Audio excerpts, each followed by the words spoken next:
عمر بن الخطاب المسجد والناس يدوكون، والرسول قد تأخر عن الصلاة، وبلال لا يدري، يبحث عن أبي بكر فلم يجده، فيجتهد بلال ويقول لعمر: يا عمر صل بالناس.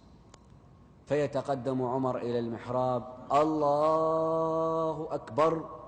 وكان عمر جهوري الصوت، ويسمع النبي صلى الله عليه وسلم تكبيرات عمر، فيقول: يأبى الله ورسوله والمؤمنون إلا أبا بكر، مروا أبا بكر فليصلي بالناس.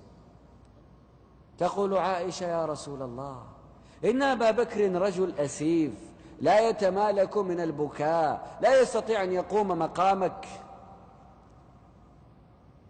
وحفصة تريد لأبيها أن يكون خليفة رسول الله، وعائشة تخشى على أبيها أن يكون خليفة رسول الله، لأن الناس ستكره من يقوم مقام رسول الله وليس في مكانته، ولأن الناس أيضا يمكن أن تقدر وتحب من يقوم مقام رسول الله. فغلبت عائشة الخوف على أبيها، وغلبت حفصة الرجاء لأبيها. لكن رسول الله صلى الله عليه وسلم حسم الموقف: إن كن صويحبات يوسف، مروا أبا بكر فليصلي بالناس. فلما رأينا رسول الله صلى الله عليه وسلم أصر على ذلك، قالوا لبلال: إن رسول الله صلى الله عليه وسلم غضب من إمامة عمر، فمروا أبا بكر. وكان أبو بكر خارج المدينة، فجاء فأمر فصلى بالناس، وأخذ يصلي بالناس حتى جاءت ساعة الجمعة، يوم الجمعة، وإذا بالناس يأتون بالسلاح. الأنصار أتوا مسلحين، ولأول مرة، حتى امتلأ المسجد وامتلأت ضواحيه، وقالوا: ما الخبر؟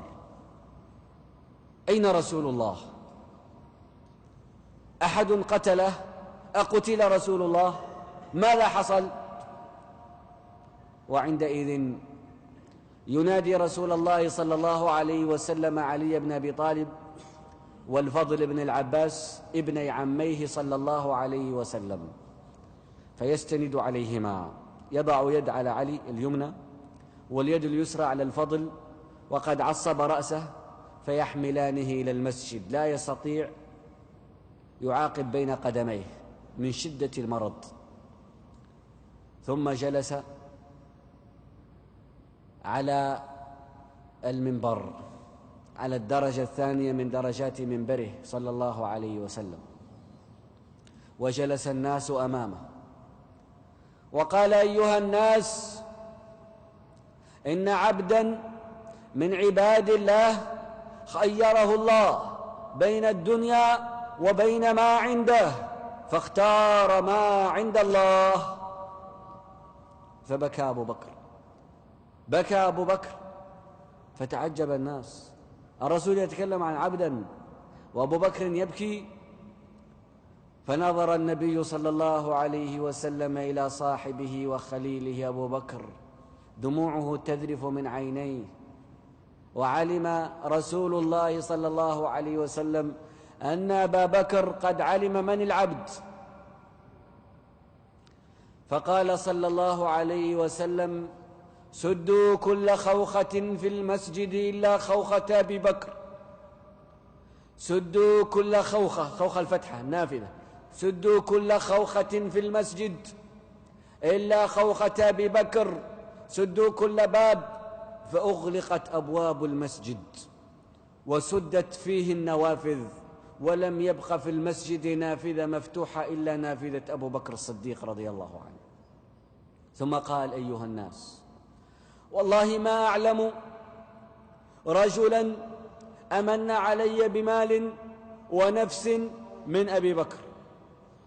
والله لو كنت متخذا من الناس خليلا لاتخذت أبا بكر خليلا، لكن صاحبكم خليل الله.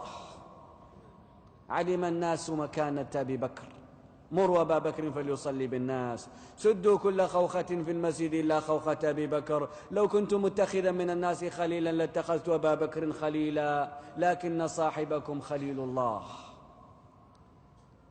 ثم قال رسول الله صلى الله عليه وسلم: أيها الناس، ألا من كنت جلدت له ظهرا أو أخذت له مالا فليأت فليقتص مني الساعة، فإن غدا لا درهم فيه ولا دينار. فلا يتحرك أحد، فيعيدها مرة ثانية: أيها الناس، من كنت قد جلدت له ظهرا أو أخذت له مالا فليأت فليقتص مني الساعة، فإن غدا لا درهم فيه ولا دينار.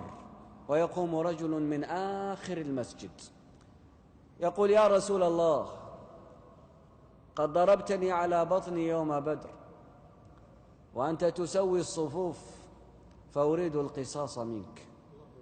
لا إله إلا الله. صحابي يريد أن يضرب رسول الله صلى الله عليه وسلم، ورسول الله صلى الله عليه وسلم مريض. لا حول ولا قوة إلا بالله. كل الصحابة مسلحون هموا بقتله، ورسول الله صلى الله عليه وسلم يقول: دعوه، افسحوا له الطريق، ويكشف صلى الله عليه وسلم عن صدره أمام الناس ليضرب عليه. اللهم صل على سيدنا محمد.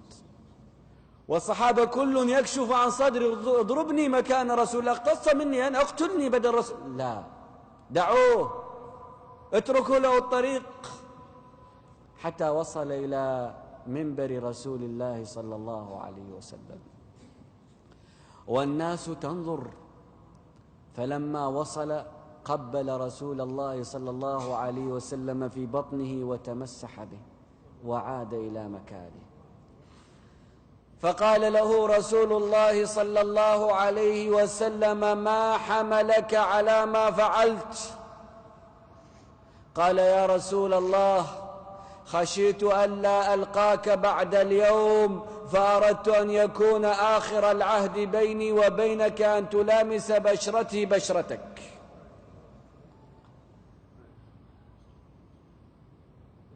ويقوم رجل آخر فيقول: يا رسول الله، قد جاءك سائل ذات يوم، عفوا يا رسول الله، قد جيء لك بجنازة، فقلت: هل عليه من دين؟ فقال لك أهل الجنازة: نعم، عليه درهمين، ولم تكن معك وقتئذ، فاقترضتها مني فسددت الدين عن الميت، وقلت: أنا أولى بالمؤمنين من أنفسهم، ولم تقضني. قال: يا عمر، أعطه درهمين. ثم إن النبي صلى الله عليه وسلم أخذ يوصي الصحابة الكرام ويذكرهم ويصبرهم، ثم عاد إلى غرفته، إلى حجرة عائشة ليلة السبت.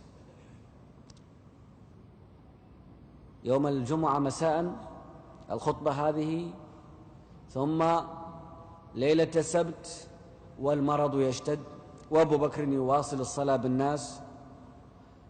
يوم السبت، يوم الأحد، يوم الاثنين، صبيحة يوم الاثنين، وأبو بكر في صلاة الفجر، الله أكبر، وإذا برسول الله صلى الله عليه وسلم يقف على قدميه ويزيح الستار من باب حجرة عائشة، وينظر إلى صحابته وهم مصطفون يصلون الفجر يوم الاثنين، وجهه كالقمر ليلة تمامه، فتبسم صلى الله عليه وسلم تبسم الرضا، لأن هذه آخر صلاة سيشهدها في الدنيا.